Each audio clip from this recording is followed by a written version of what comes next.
말씀 함께 보겠습니다. 하나님의 말씀 베드로전서 3장 1절 2절입니다. 베드로전서 3장 1절 2절 함께 합독합니다. 시작. 아내들아 이와 같이 자기 남편에게 순종하라. 이는 혹 말씀을 순종하지 않는 자라도 말로 말미암지 않고 그 아내의 행실로 말미암아 구원을 받게 하려 함이니 너희의 두려워하며 정결한 행실을 봄이라. 아멘. 우리 베드로전서 2장에서 베드로는 그리스도인의 정체성과 삶을 아주 분명하게 설명했죠. 우리는 전에는 하나님의 백성이 아니었다, 그죠? 호세아서 말씀처럼 전에는 하나님의 백성이 아니었으나 이제는 긍휼하심을 얻어서 하나님의 백성이 되었다. 그래서 이제 이 세상에서는 거류민과 나그네처럼 살아가는 존재가 되었다. 그러므로 육체의 정욕을 제어하고 세상 속에서 선한 행실을 보여주며 살아가야 된다. 또 억울한 일을 당해도 악을 악으로 갚지 말고 선을 행하다가 받는 고난을 오히려 아름답게 받아들여야 된다. 왜냐하면 우리 그리스도 구주 예수님께서 우리에게 먼저 그 본을 보여주셨기 때문에, 우리 구주 예수님은 죄 없이 고난 받으셨기 때문에 욕을 당하시는데 욕을 욕으로 갚지 않고 우리를 위해서 도리어 십자가의 길을 먼저 걸어가심으로 그분을 따르는 모든 그리스도인들이 어떻게 살아가야 할지 그 모델로 우리에게 보여주셨기 때문에 우리도 그분 따라 살아야 된다. 그리고 이제 3장에서 그 고난 속에서 그리스도인이 실제로 어떻게 살아가야 하는가, 실제 삶에서 우리가 어떻게 살아가야 하는지를 가정과 공동체, 세상 속에서 아주 구체적으로 설명합니다. 먼저는 가정 안에서, 그 다음에 공동체 안에서, 그 다음에 세상 속에서 3단계로 얘기를 하죠. 그래서 이와 같이 이 앞장의 흐름을 이어받는 말이죠. 억울함 속에서도 선으로 살아라. 악을 악으로 갚지 말고 그리스도 본받아라. 그 연장선상에서 오늘 가장 먼저 등장하는 자리가 어디입니까? 가정 이야기를 하고 있어요.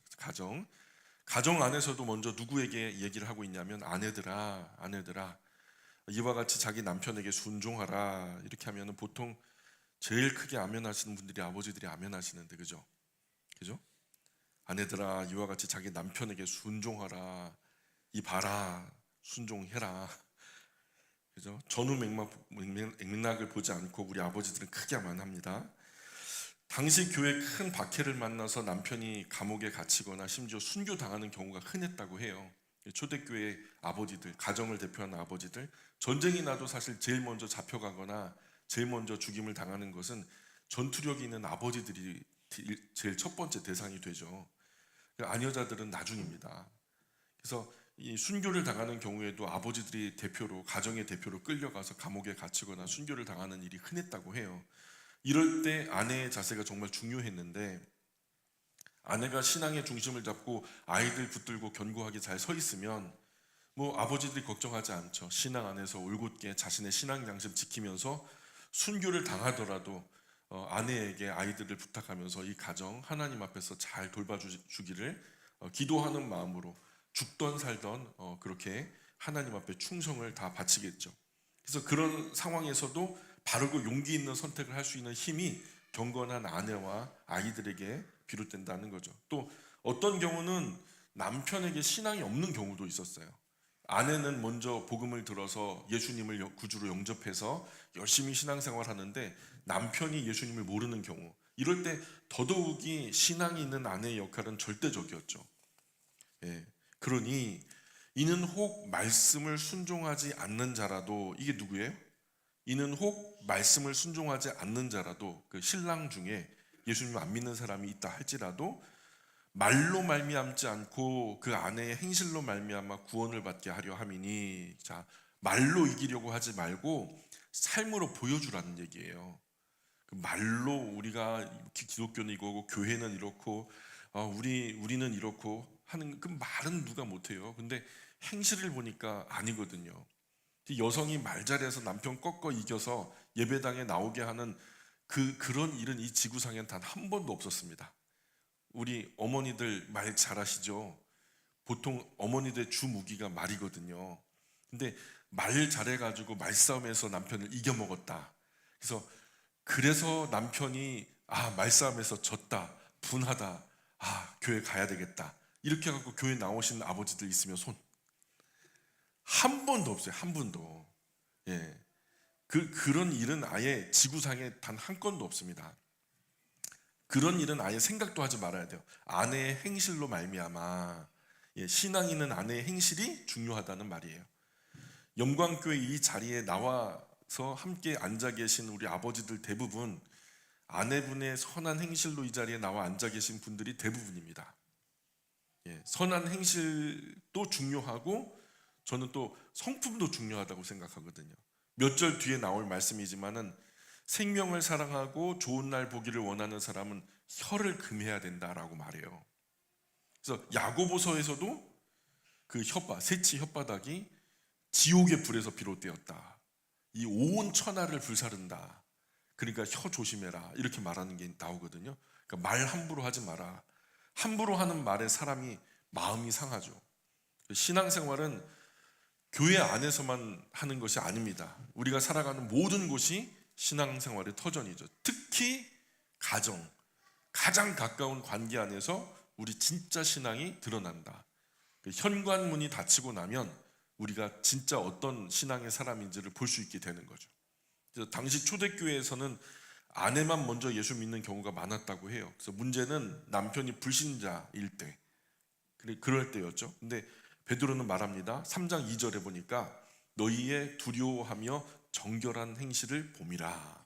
그렇죠? 진짜로 어떻게 말하는가를 보는 게 아니라 어떻게 이 두려워하며 어떻게 정결한 행동을 하는지를 보고 있다. 이것이 정말 중요합니다.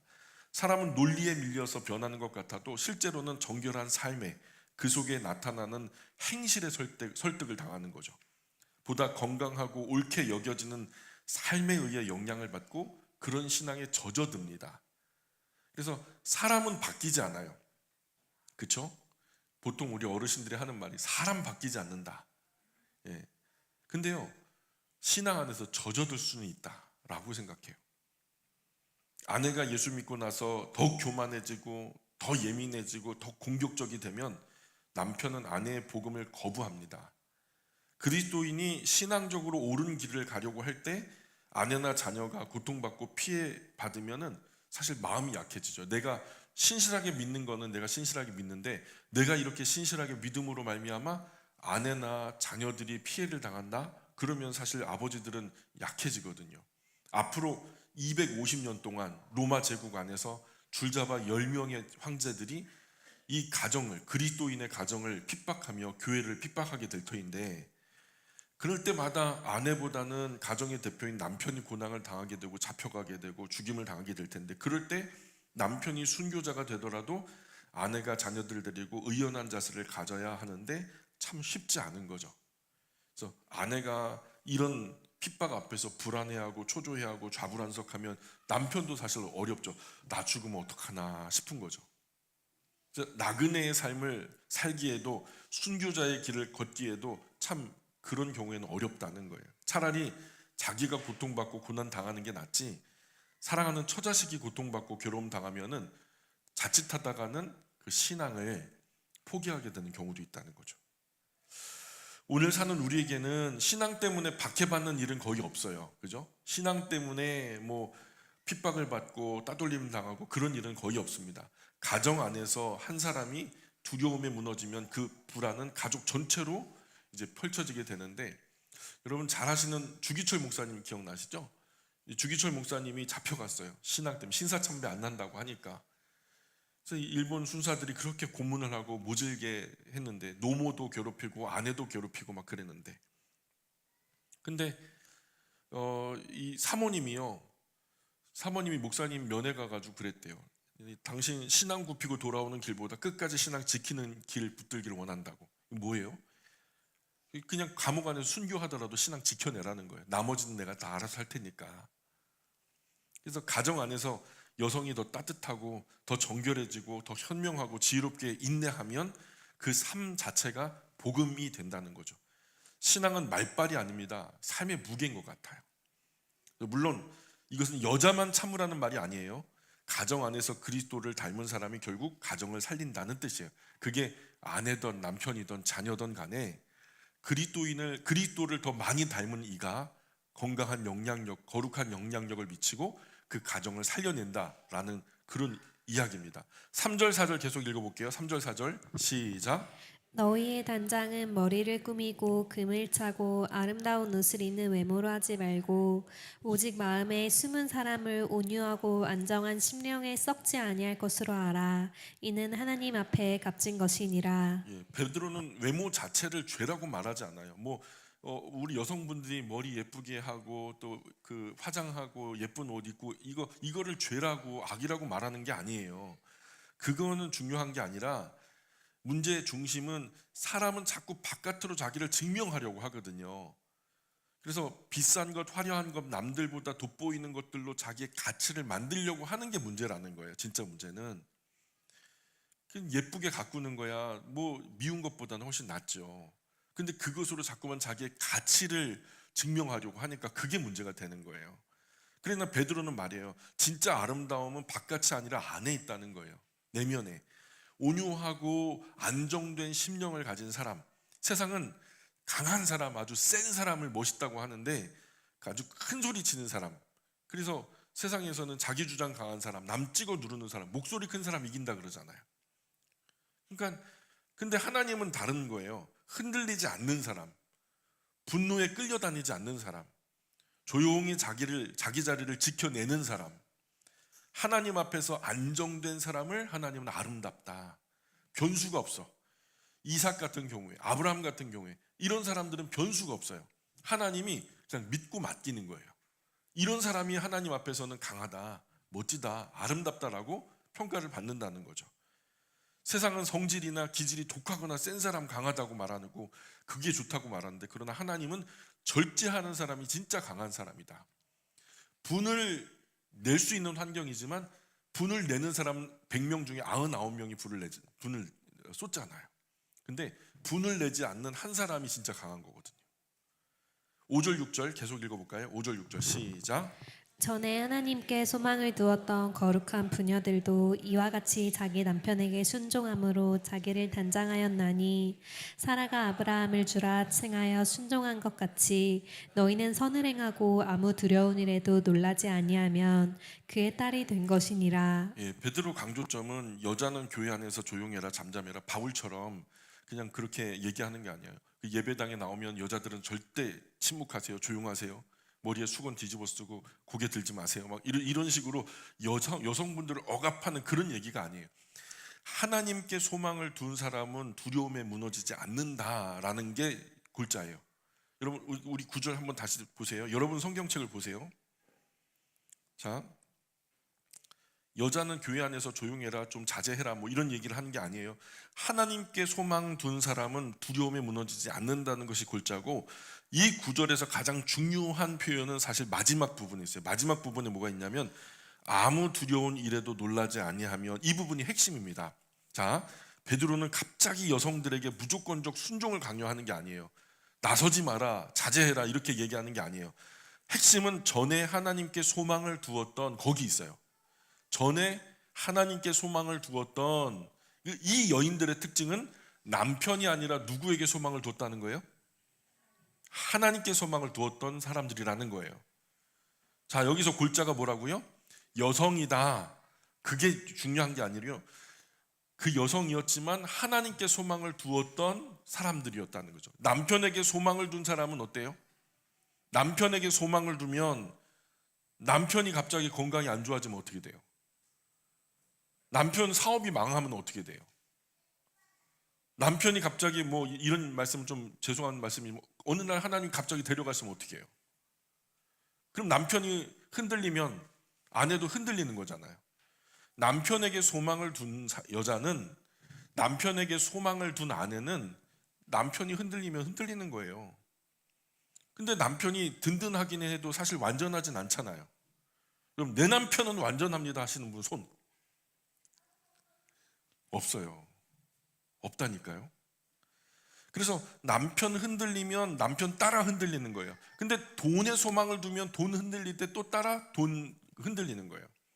그래서 막 그냥 주식 올라갔다 내려갔다 할 때마다 그냥 막 이번에도 책 목사 모임 하는데 막 그냥 그 얘기가 그냥 골자가 됐어요, 세상에. 그래서 목사님들이 막 그냥 울고, 어떤 분은 울고 어떤 분은 웃고 막 그래요.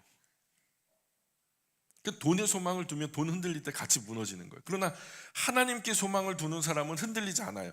그래서 베드로가 말하는 진짜 아름다움은 외모가 아니라는 거예요. 외모가 아니라 하나님께 소망을 둔 여인의 내면, 안정된 내면.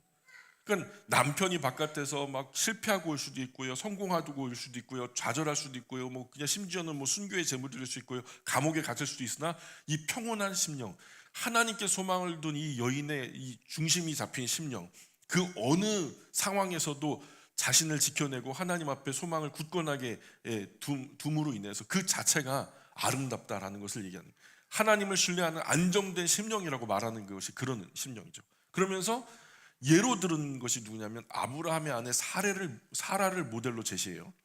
사라가 아브라함을 주라 칭하여 순종한 것 같이, 이렇게 말해요. 그러니까 사라는 완벽한 남편 만나서 순종한 게 아니죠. 아브라함이 완벽했습니까?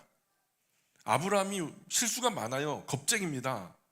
2번이나 자기 그 아내를 여동생이라고 거짓말을 쳐요. 자기 죽을까 봐. 정말 우유부단의 끝판왕이죠.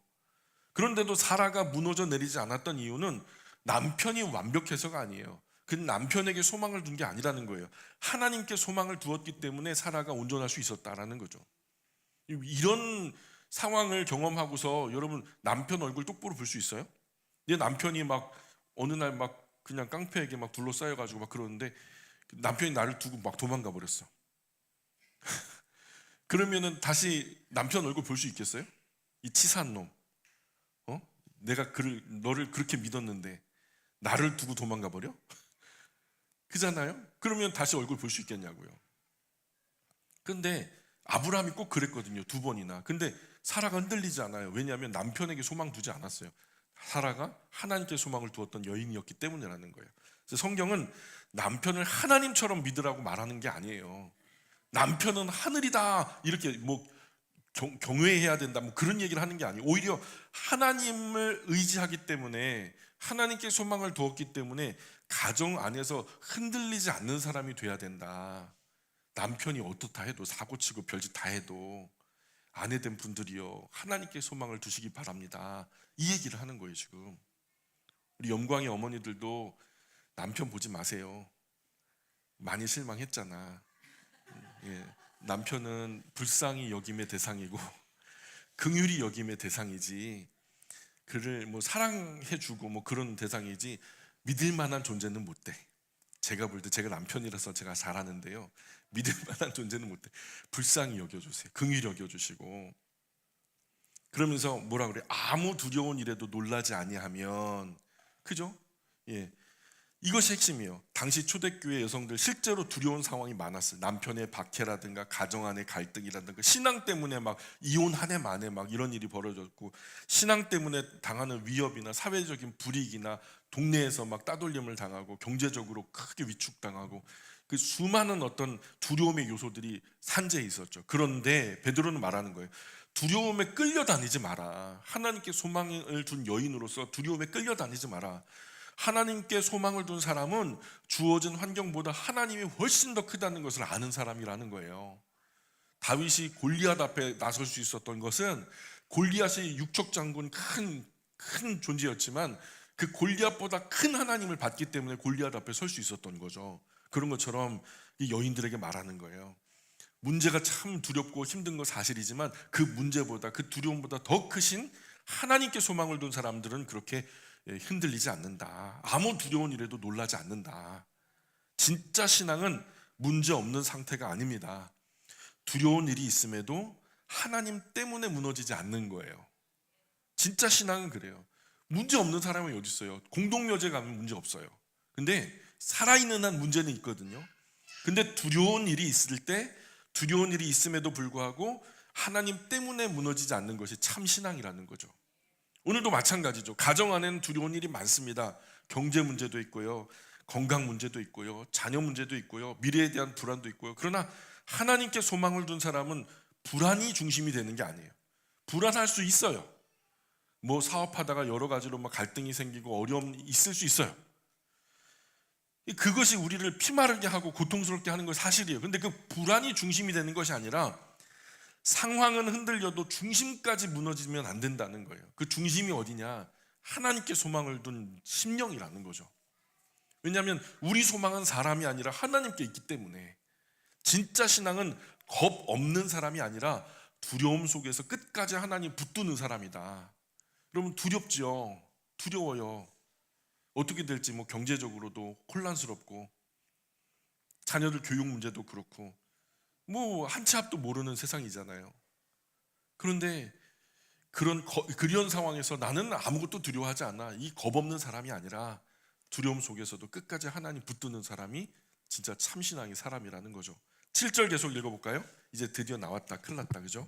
7절 시작. 남편들아 이와 같이 지식을 따라 너희 아내와 동거하고 그를 더 연약한 그릇이요 또 생명의 은혜를 함께 이어받을 자로 알아 귀히 여기라 이는 너희 기도가 막히지 아니하게 하려 함이라. 이번 남편에게 말합니다. 이제 남편들 각오하세요. 예. 사실 성경에는 언제나 책임이 더 큰 쪽을 무겁게 다룹니다. 예, 남편에게 주어진 구절은 짧은 한 절이지만 굉장히 강한 말씀이에요. 왜냐하면 남편들아 이와 같이 그러잖아. 이와 같은 것을 앞에 있는 것을 받는 게 이와 같이인데요. 앞에서 아내들에게 말했던 말씀 그대로 그 흐름을 끊지 않고 그것은 받고 거기에 더해서라는 말이에요. 그러니까 아내들에게 했던 말들은 그대로 아버지들에게도 적용된다는 말이에요. 적용되지 않는단 말이에요. 적용된다는 말이죠. 그 아내들이 흔들릴 때 남편들도 절대로 흔들리면 안 된다. 남편들 어디에다 소망을 두라는 얘기예요? 하나님께 소망을 두라는 얘기죠. 똑같은 거예요. 그러니까 앞에서 아내들에게 했던 그 말 그대로 소급해가지고 남편들에게 적용할 뿐만 아니라 더 보태서 이런 말이에요. 즉 남편도 똑같이 마찬가지로 이런 의미, 남편도 아내처럼 똑같이 그리스도를 닮은 방식으로 하나님께 소망을 두고 살아가야 된다. 거기에 더해서 오히려 더 무거운 책임을 요구하는 거예요.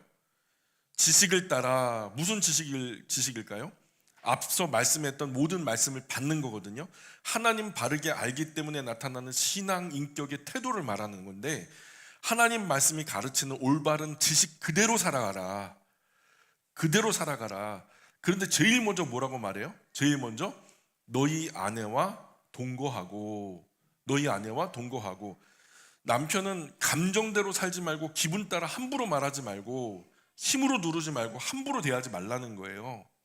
오히려 아내를 깊이 사랑하고 이해하려고 노력하고 먼저 배려하고 존중하라는 거죠. 그래서 하나님 앞에서 책임 있게 대하라는 거예요. 결혼은 같이 사는 것이지 한 사람이 다른 사람 위에 군림하는 게 아니에요. 과거 가부장적인 사회에서 남편을 어른처럼 대하는 것들이 사실 있었거든요. 근데 사실은 아내와 남편이 누가 위고 누가 아래입니까? 한 몸인데 성경이 가르치는 게 그거예요. 결혼은 같이 사는 거예요. 동거. 함께 산다는 거예요. 한 사람이 다른 사람 위에 군림하는 게 아니에요. 야 양말 벗겨. 발 씻어. 물 떠와. 밥 해와. 이게 군림이지 뭐예요. 이제 그렇게는 안 되는 거예요. 성경적인 아버지들은 절대로 그렇게 안 합니다. 아멘. 큰일 났네. 이어서 뭐라고 말하냐면 그를 더 연약한 그릇이요 이렇게 말해요. 그를 더 연약한 그릇이요. 연약하다는 말은 열등하다는 말이 아니죠. 연약하다는 것이 열등하다는 얘기예요? 여자의 가치가 남자에 비해서 그 가치가 떨어진다는 뜻일까요? 그거 아니에요. 깨지기 쉬운 귀한 그릇이라는 얘기예요. 깨지기 쉬운 귀한 그릇. 그러니까 더 조심히 다뤄야 할 귀한 그릇이라는 거죠. 그러니 함부로 다루지 마라는 거예요. 함부로 다루지 마라. 아니. 자, 유리잔과 쇠망치는 어느 것이 더 귀한 가치가 있을까요? 예? 쇠망치가 가치가 높을까요? 유리잔이 가치가 높을까요? 애초에 그걸 비교한다는 것이 성립이 안 되는 거예요. 그렇죠? 쇠망치가 유리잔에 비해서 더 귀해서 안 깨지는 걸까요?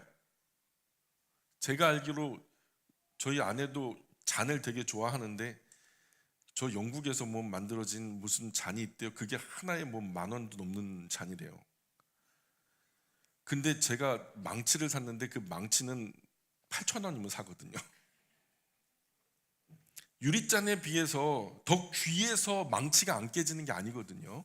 오히려 귀한 것은 더 조심스럽게 다뤄져야 되는 거잖아요. 그러므로 성경은 힘 있는 쪽이 약한 쪽을 지배하라고 말하지 않습니다. 더 섬기고 더 보호하고 더 배려하고 더 책임지려고 해야 된다는 거죠. 그 이후에 뭐라고 말해요? 또 생명의 은혜를 함께 이어받을 자로 귀히 여기라. 그잖아요. 귀히 여기라. 아내는 남편 아래에 있는 존재가 아니라 함께 은혜를 이어받는 존재라는 거예요. 그래서 하나님 나라 앞에 함께 구원받는 하나님 백성이니까, 함께 손잡고 하나님 나라 들어가야 할 동지니까, 그러므로 남편이 아내를 무시하고 함부로 말하고 상처 주면서 자기는 경건한 척하면 안 된다. 아내도 물론이지만. 그래서 마지막 말씀이 진짜 무섭죠. 마지막 뭐라 그래? 이는 왜냐하면 너희 기도가 막히지 아니하게 하려 함이라. 예, 가정을 강포로 무너뜨리고 공포 정치하면요 진짜 재미없어요. 우리 아버지들 공포 정치하지 마세요. 막 그러면서 자기는 경건한 척, 기도는 뜨겁게 한다. 또 그거요 하나님 인정하지 않아요. 집안에서는 포건하고 교회에 와서는 거룩한 척하면 안 됩니다. 하나님은 아버지의 예배당 안의 모습만 아니라 가정 안에서의 태도를 굉장히 중요하게 보세요. 우리 아버지들 어디서 보시냐면 예배당의 모습을 별로 중요하게 보시지 않을 것 같아요. 하나님은 현관문 딱 닫고 들어가서 그 안에서의 모습이 하나님이 더 중요하게 보실 것 같다는 거예요. 그래서 이 기도는 입으로만 하는 것이 아닙니다. 삶 전체가 사실은 기도예요. 하나님께서 집중적으로 제대로 사랑해 보라고 여러분에게 주신 사람이 누구냐? 아내예요. 아내. 한번 원 없이 한번 사랑해 봐. 그게 육체적인 사랑이든 정신적인 사랑이든 영혼의 사랑이든 너의 전 존재를 걸고 한번 제대로 사랑해 봐. 누구처럼? 예수님처럼. 심지어 그를 위해서 목숨을 줄 만큼 아낌없이 사랑해 봐 라고 주신 그 존재가 여러분의 아내예요. 여러분의 남편이에요. 한번 제대로 사랑해 보라고. 그런데 그렇게 제대로 사랑해 보라고 나에게 보내주신 아내도 사랑하지 못하면서 하나님 사랑한다라고 말하는 것은 사실 민망한 일이지. 민망한 일이죠. 우리 아버지들, 우리 아내분 진짜 최선을 다해서 사랑하시기 바랍니다. 목숨 걸고 사랑하시기 바랍니다. 아멘. 왜 아멘 안 해요? 예? 아내를 진짜 목숨 걸고 사랑하는 것이 하나님 사랑하는 것과 동일해요. 하나님 그렇게 여기신다니까요. 결국 베드로는 말해요. 진짜 신앙은 가장 가까운 사람을 어떻게 대하느냐에서 드러난다. 교회에서는 다 좋은 사람처럼 보입니다. 그런 집에 가서 현관문 딱 닫아 걸면 그때부터 진짜 모습이 나오는 거예요. 교회에서는 거룩한 척하면 집에서는 함부로 하고 가족 무시하고 상처 주면서 기도 응답만 구하면 안 된다는 거예요. 그래서 가정은 신앙의 가장 어려운 자리이면서 동시에 가장 중요한 자리예요. 하나님은 우리 예배와 삶을 따로 보지 않아요. 함께 보시지. 8절 9절 계속 볼게요. 8절 9절 오늘은 12절까지만 함께 나누려고 합니다.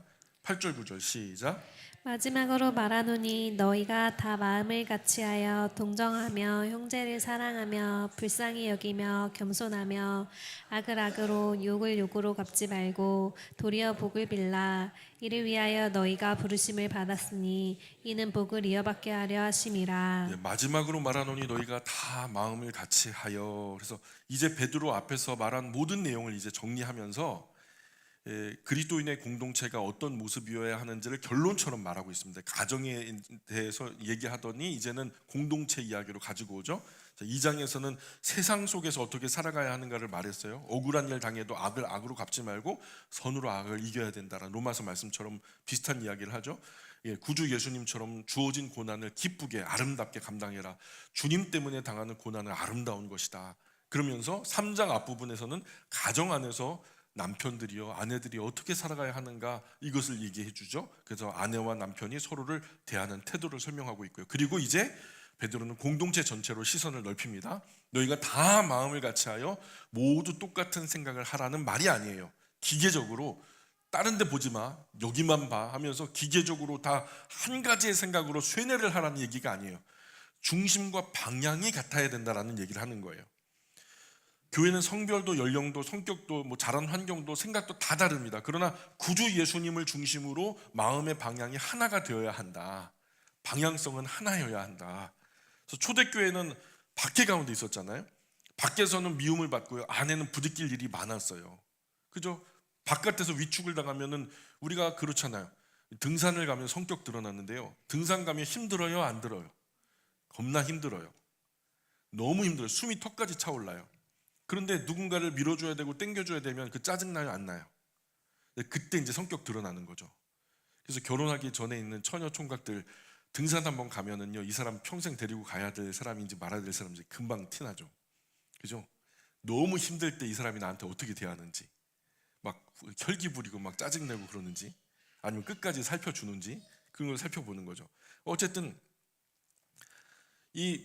그 정말로 바깥에서 그 핍박이 심하고 박해가 막 극심할 때 교회 안에서 사실은 서로 원망하게 될 갈등의 요소들이 많아지거든요.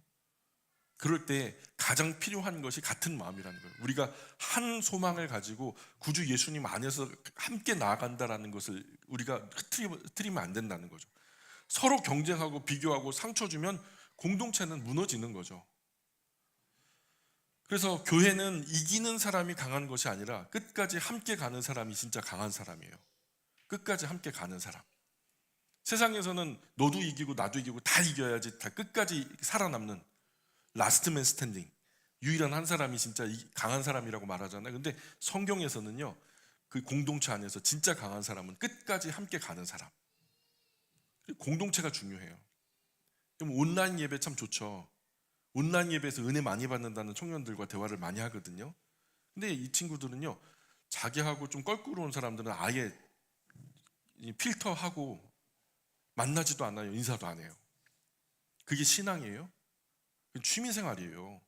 어려운 사람들 가운데도 나를 놓아보고 거기서도 내 신앙이 제대로 작동하는지를 한번 봐야 되거든요. 공동체 안에서만 그것이 가능해요. 불편한 사람도 참아주고 인내해주고 배려해주는 거, 이거 온라인상에서는 불가능합니다. 그리고 그 뒤에 뭐라 그래요? 동정하며. 여기서 동정은 단순히 불쌍히 여긴다는 뜻이 아닙니다. 상대의 아픔을 함께 느낀다. 이게 이제 번역하자면 통감에 가깝습니다. 그 고통을 함께 느낀다라는 통감. 그래서 형제가 울면 이 슬픔이 느껴지니까 같이 울고, 형제가 기뻐하면은 그 기쁨이 느껴지니까 같이 기뻐하고, 형제가 무너지면 그 무너짐의 그 절망이 크니까 함께 무너져서 붙들어 주는 거죠.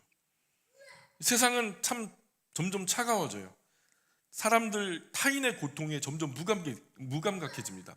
다른 사람이 지구 반대편에서 막 전쟁 속에서 막 가정을 잃고 엄마 아빠를 잃고 자녀를 잃고서 막 하염없이 막 우는 모습이 나타나도요, 이게 너무 거듭 반복적으로 이제 나타나다 보니까 이제 지구 반대편에서 전쟁이 있었다는 것은 그냥 기정사실, 뭐 그 상황에서 사람들이 죽어간다는 것도 기정사실. 근데 별로 우리의 마음에 정서적으로 큰 충격이 안 오는 거예요.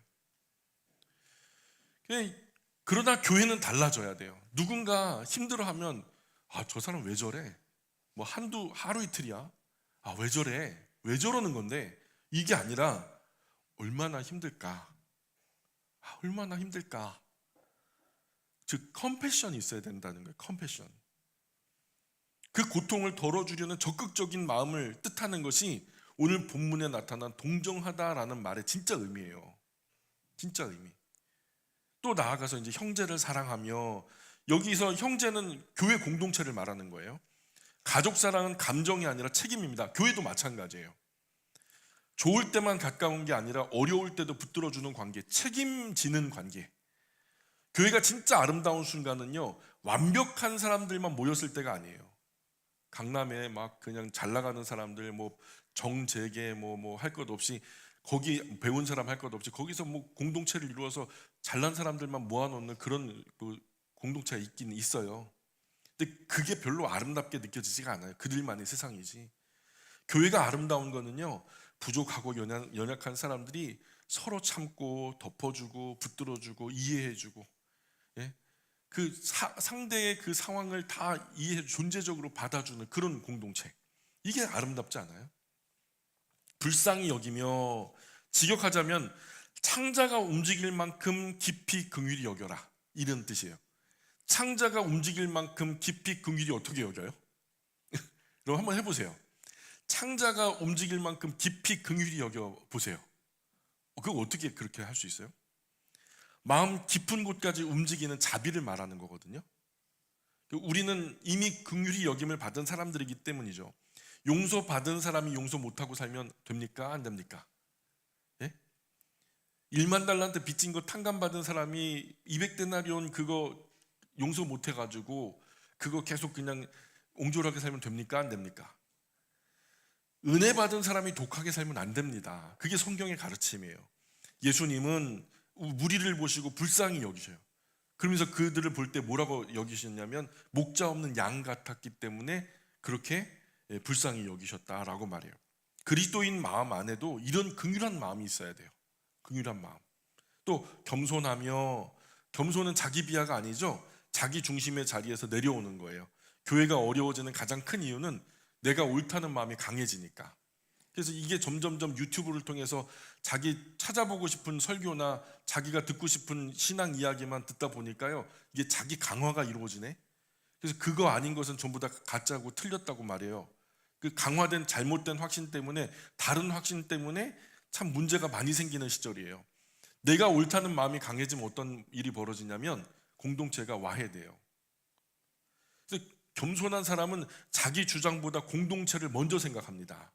내가 이렇게 주장했을 때 이렇지 못한 사람들은 어떨까? 내가 이거는 고기는 먹으면 안 돼. 이 우상에게 바쳐진 제물이니까 이거 먹으면 안 돼 라고 주장할 때 이걸 먹는 사람 입장에서는 이게 상처가 되잖아요. 또 먹는 사람 입장에서도 안 먹는 사람을 욕할 수는 없고요. 그래서 바울이 뭐라 그래요? 내가 연약한 형제를 위해서 내가 고기 죽을 때까지 안 먹을 수도 있어 라고 하는 자세, 이게 공동체를 위한 자세거든요. 그게 겸손한 자세라는 거예요. 자존심보다, 자기 체면보다 공동체를 먼저 생각하고 이 공동체를 통한 하나님의 영광을 먼저 생각하는 자세. 그리고 베드로는 가장 어려운 명령을 하죠. 가장 어려운 게 뭐예요? 악을 악으로, 욕을 욕으로 갚지 말고. 그리스도인의 특징이 뭡니까? 세상이 악으로 나오면 똑같이 악으로 반응하지 않는다는 거예요. 세상은 당하면 그대로 갚아줘야 되거든요. 억울하면 반드시 되돌려줘야 되거든요. 그래야 무시당하지 않는다고 생각해요. 나는 뭐 성격이 없어? 그러니까 성경은 그런데 정반대로 말해요. 왜냐하면 악은 악으로 해결되지 않기 때문에, 욕을 욕으로 갚으면 결국 둘 다 무너지기 때문에. 그래서 구주 예수님께서 먼저 그렇게 하셨잖아요. 욕을 당하셨되 맞대 욕하지 않으시고, 고난 당하시되 위협하지 않으시고, 억울함 속에서 그 모든 것을 하나님께 맡기셨다. 성경이 말씀하는 바가 그래요. 그러니 너도 예수님을 따르는 사람이라면 그렇게 살아가야 된다. 악을 악으로 갚지 말고 욕을 욕으로 갚지 말고, 도리어 뭐 하래요? 도리어 복을 빌라. 복을 빌라. 이게 어렵습니다.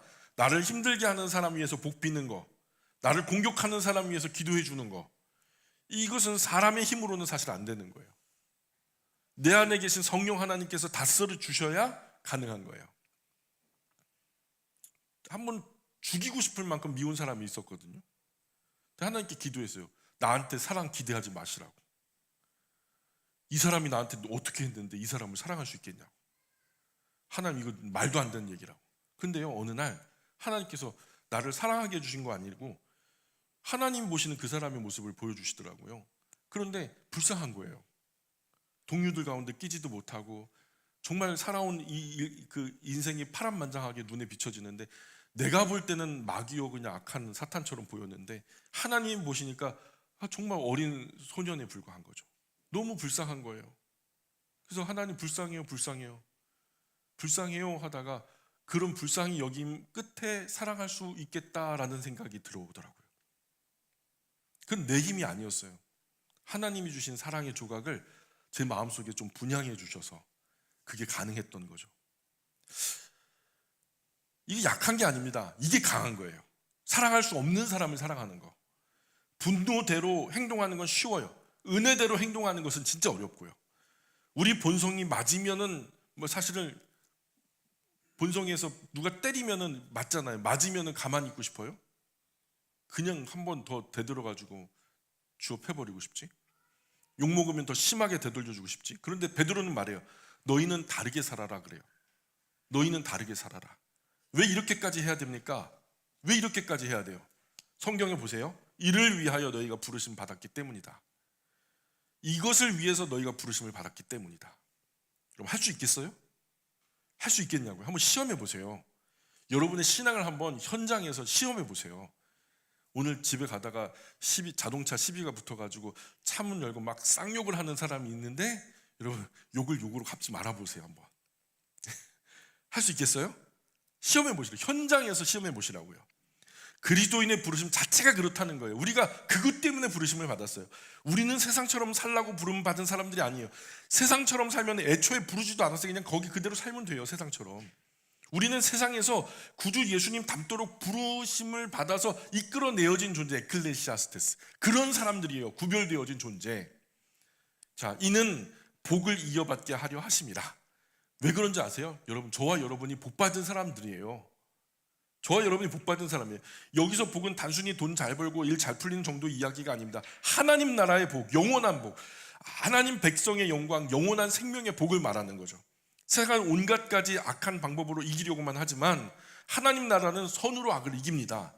세상은 목소리 큰 사람이 이기지만 하나님 나라는 끝까지 사랑하는 사람이 승리하는 거예요. 요약하자면 그렇습니다. 결국 베드로가 말하는 핵심은 이거예요. 교회는 서로 물고 뜯는 공동체가 아니다. 서로 붙들어주는 공동체가 돼야 된다. 억울함 속에서도 악으로 반응하지 말아라. 구주 예수님처럼 선으로 악을 이겨내봐라. 그것이 하나님 백성의 마땅한 길이다. 너희가 그렇게 살라고 부르심을 받은 존재들이다. 10절, 11절, 12절 읽어봅니다. 시작. 그러므로 생명을 사랑하고 좋은 날 보기를 원하는 자는 혀를 금하여 악한 말을 그치며 그 입술로 거짓을 말하지 말고 악에서 떠나 선을 행하고 화평을 구하며 그것을 따르라.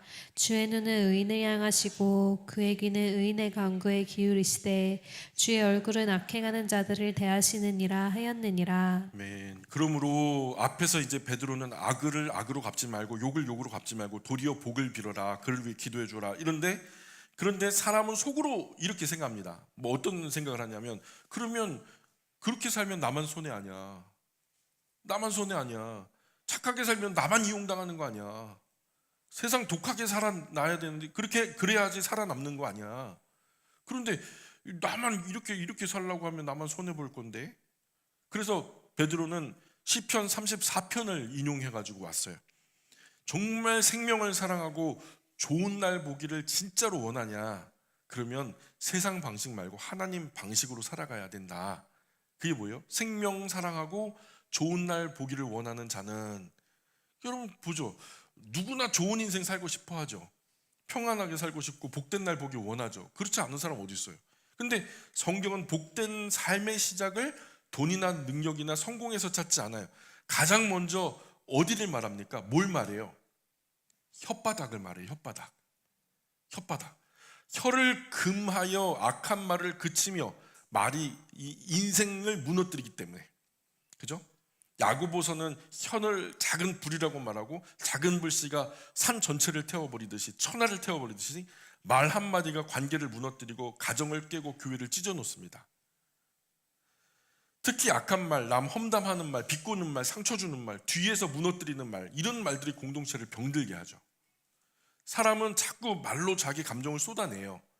분노가 올라오면 말로 터뜨리고 억울하면 독한 말로 되갚아주고 그러고 싶어 하죠. 그런데 베드로는 말하는 거예요. 그 입 멈춰라.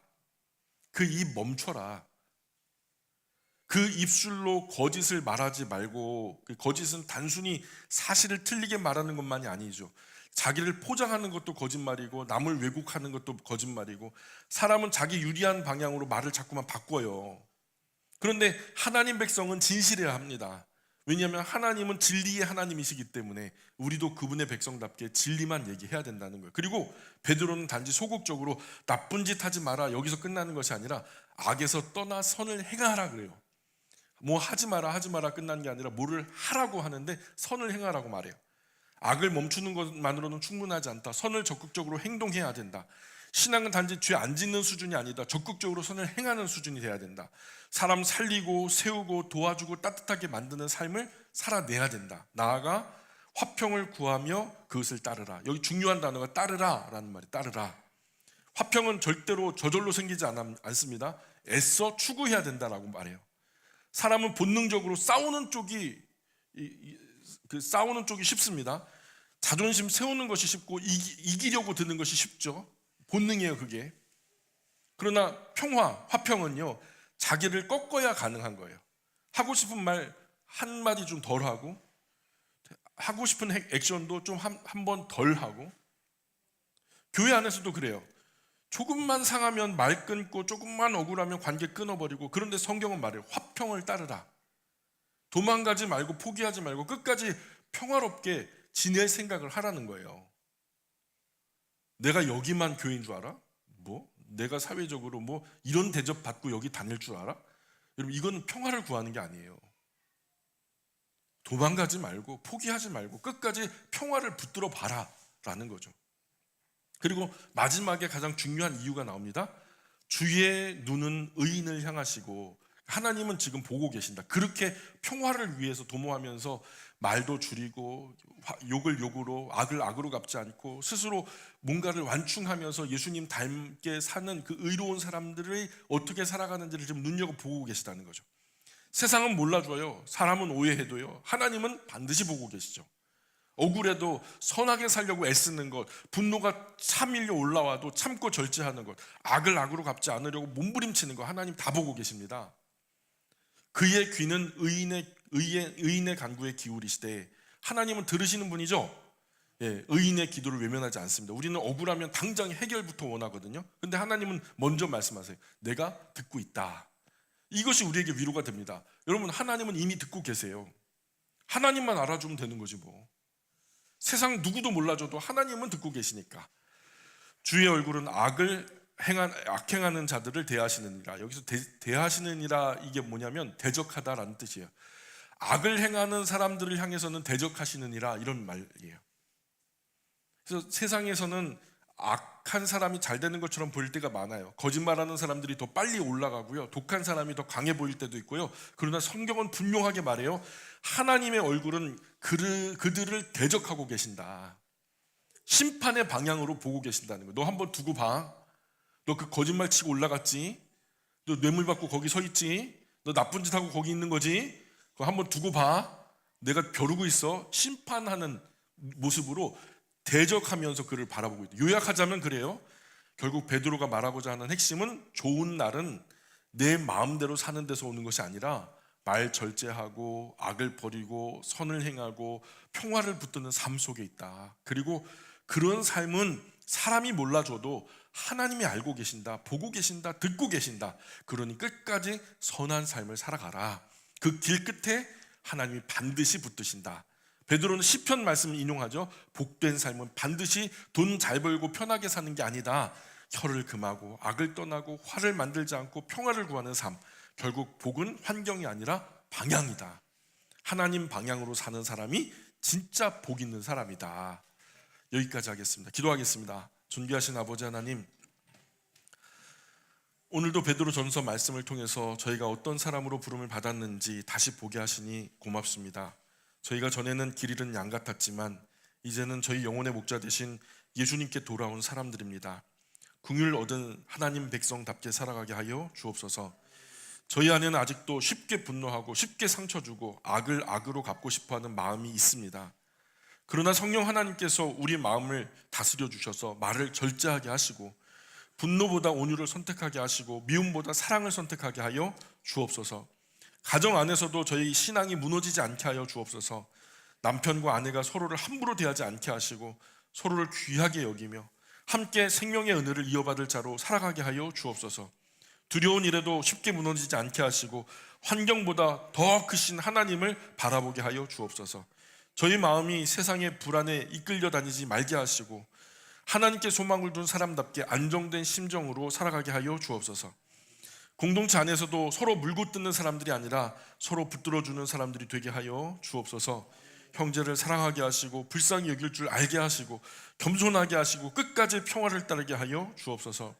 억울한 일 당해도 구주 예수님처럼 선으로 악을 이겨내게 도와주시고, 욕을 당해도 욕을 욕으로 갚지 않게 하시고, 저희의 삶으로 복음을 증명해낼 수 있도록 은혜 내려 주옵소서. 사람은 몰라줘도 하나님은 다 보고 다 듣고 계시는 줄 믿습니다.